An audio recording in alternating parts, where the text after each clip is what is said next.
Praise the lord. మన ప్రభువును రక్షకుడును యేసుక్రీస్తు నామానికి మహిమ కలుగును గాక. మరి ఈరోజు ముందుగా నా హృదయపూర్వక వందనాలు తెలియజేస్తున్నాను. మీ కుటుంబాలకి సమాధానము యేసయ్య అనుగ్రహించును గాక. ఈరోజు సందేశము అంశము ఏంటయ్యా అంటే, ఇద్దరు ప్రాణ స్నేహితుల గురించిన ఒక స్టోరీ లాగా చెప్పుకున్నాం. ఏంటయ్యా ఆ ఇద్దరు ప్రాణ స్నేహితులు ఎవరయ్యా అంటే, ముందు నేను తెలియజేస్తాను. ముఖ్యంగా లోకరీతిగా ఉన్న ప్రాణ స్నేహితులు యొక్క ప్రేమ ఎలాగ ఉంటుంది, ఆ లోకములో ఉన్న వారి యొక్క ప్రేమ అనురాగాలు ఎలాగుంటది, ఆ దైవికంగా ఉన్న ప్రేమకి ఎంత ప్రాధాన్యత ఉంది, ఆ లోక ప్రేమకు దైవ ప్రేమకు ఎంత వ్యత్యాసం ఉంది అనేది మనం ఈరోజు చూసుకున్నాం.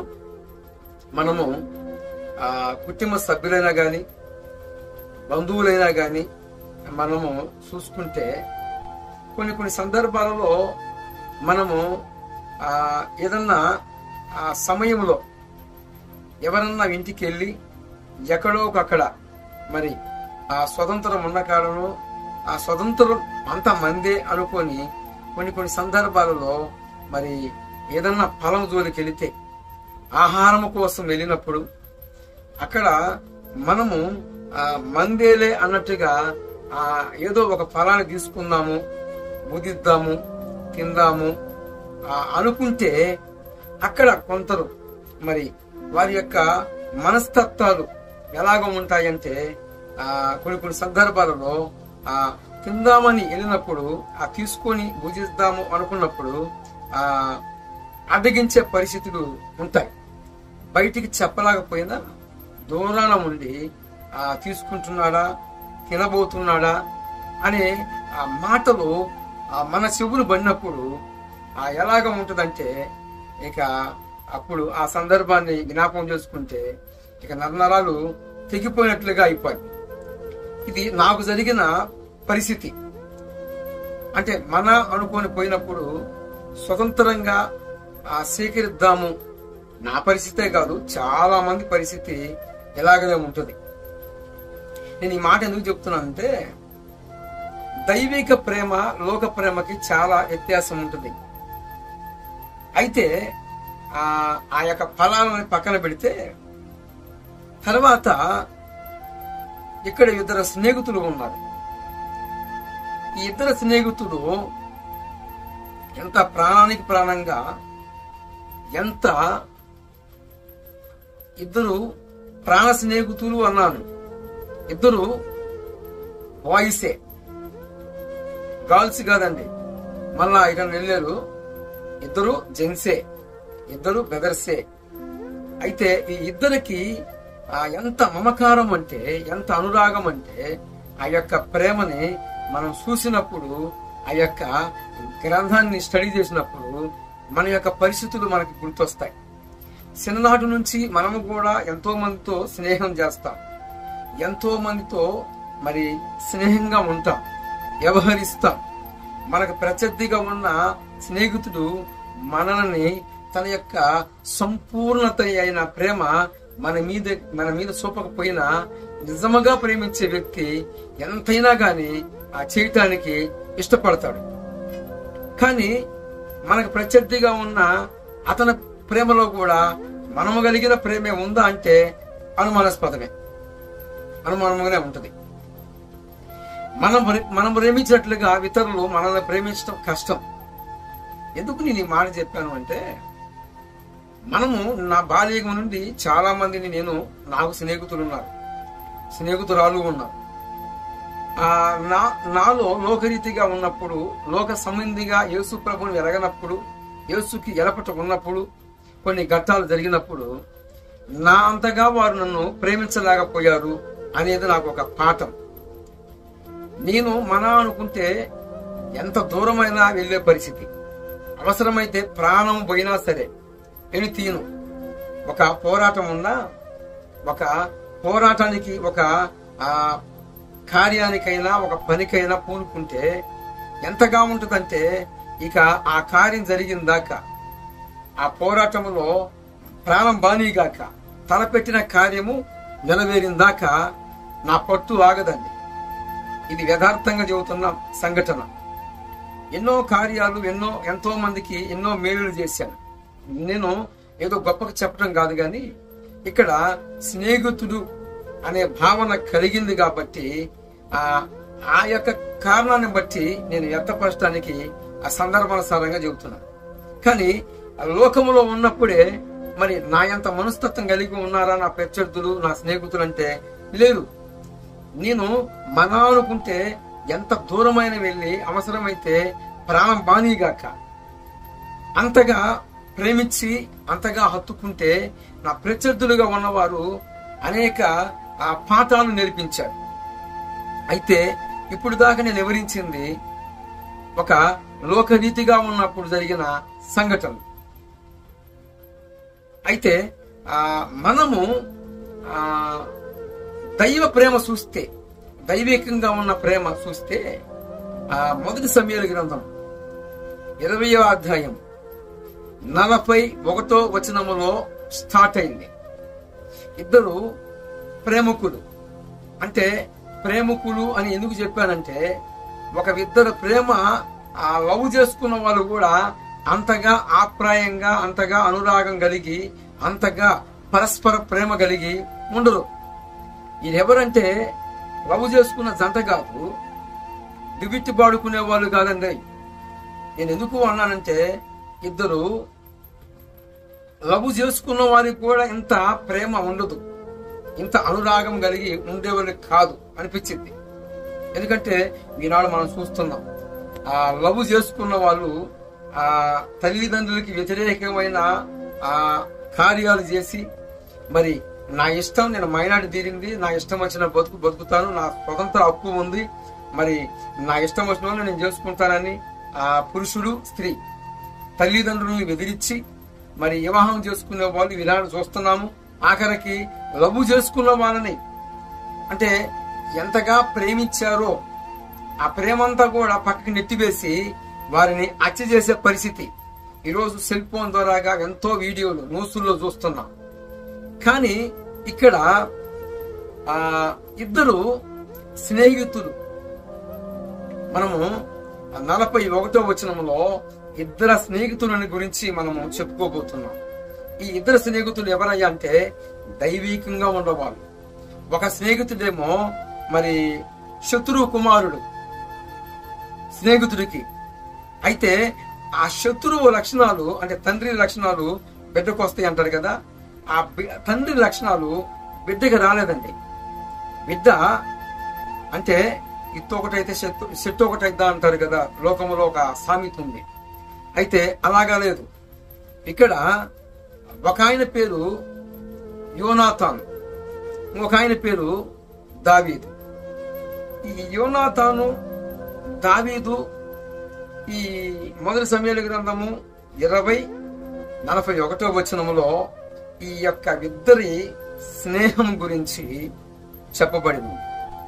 ఈ ఇద్దరి స్నేహము ఎంతగా ఉంటుందంటే చాలా అన్యోన్యంగా, ఒక భార్య భర్తకు కూడా అంత ప్రేమ ఉంటుందా అనేది అనుమానాస్పదమే.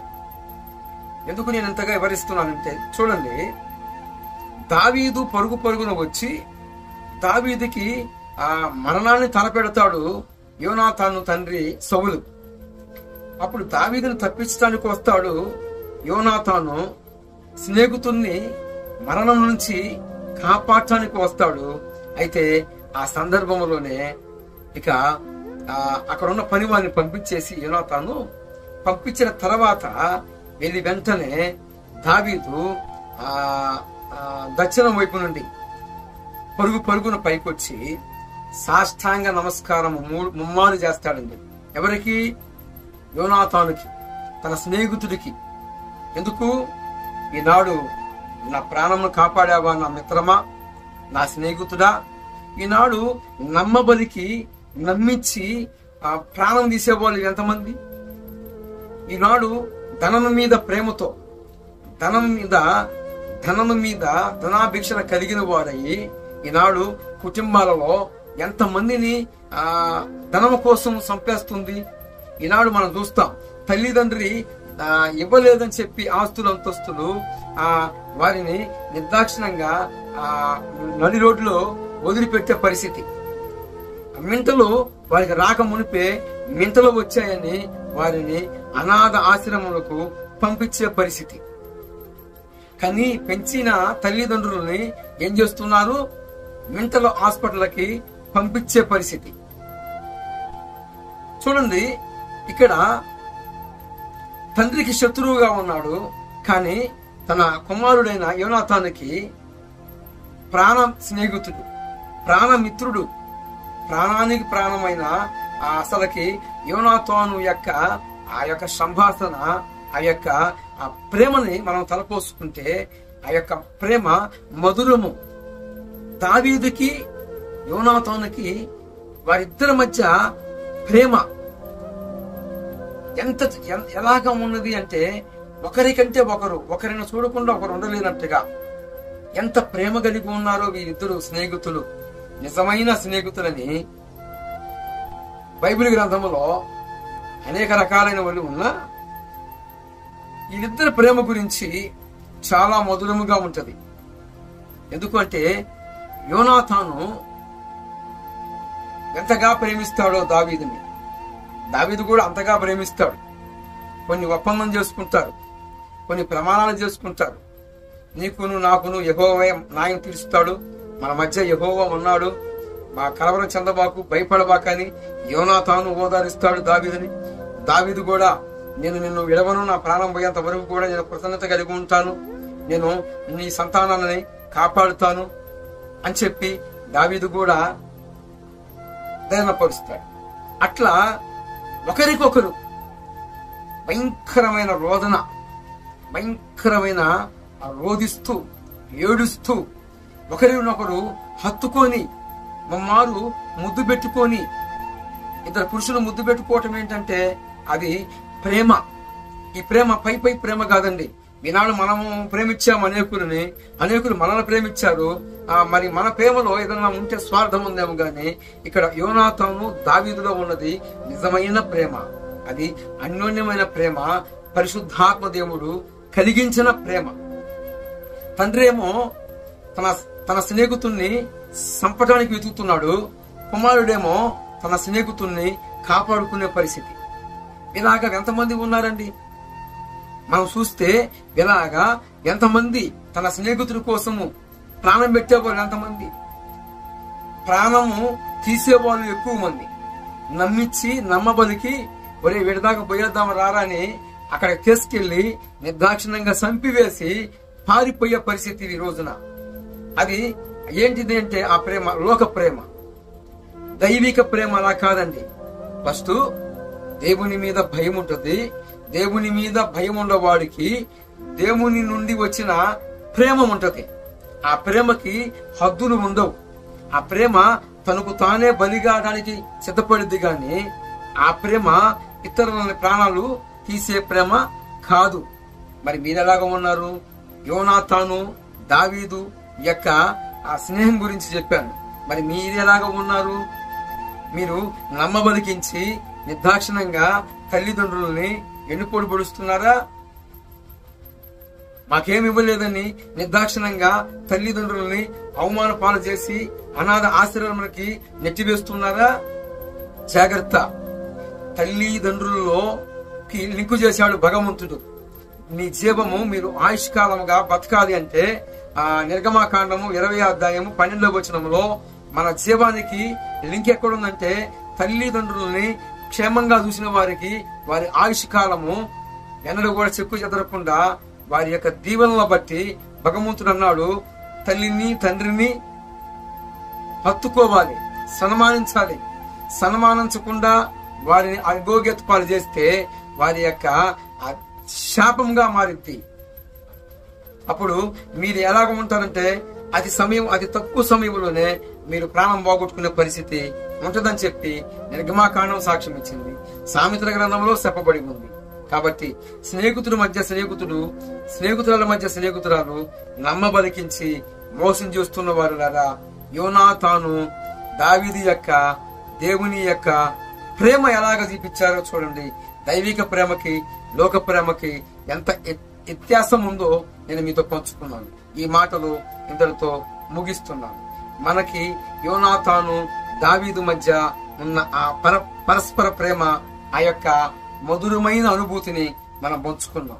కాబట్టి మీరు నిజముగా దైవభక్తి కలిగిన వారయ్యి ఇంకనూ మారకపోతే, యోనాతాను దావీదు ఎవరినైతే నమ్ముకున్నారో సైన్యములకు అధిపతికి యెహోవా యేసు క్రీస్తు నామములో మీరు కూడా మార్పు చెందండి.